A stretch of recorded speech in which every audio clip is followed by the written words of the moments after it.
ఉన్నది వ్యా ఉంచుకున్నది వ్యా అని సామెత ఉన్నదంటే ఎందుకున్నదో అనుకున్నా. నాకు ఇప్పుడు అర్థమవుతా. ఈ రత్తాలు ఏమన్నా అంటే, సారు స్వాతి మేడం నాలో ఊరికి పంపి నేను వచ్చి మీ ఇంట్లో ఉంటా, అన్నం కూర వండి పెడతా, మీ ఇల్లంతా చూసుకుంటా, నేను తానం చేసి ఈపు కూడా రుద్దుతా అన్నది. ఇక ఆయనతో దాని మాటలు పట్టుకొని నేను ఏం చేసిన, స్వాతిని హాలిడేస్ కదా, సమ్మర్ హాలిడేస్ కదా, ఇక నువ్వు ఒక వారం రోజులు అయితే పోయి రాపోరాదు మీ అవ్వగారింటికి అన్న. అంటే అది నేను పోను అన్నది, అస్సలు పోనే అన్నది.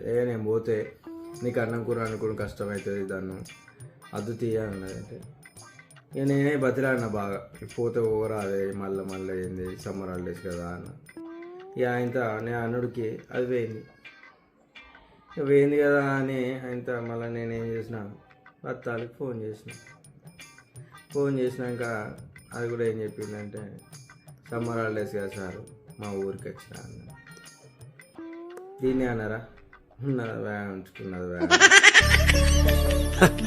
సర్లే ఎన్నెన్నో అనుకుంటాం, అన్ని జరుగుతాయి ఏమిటి.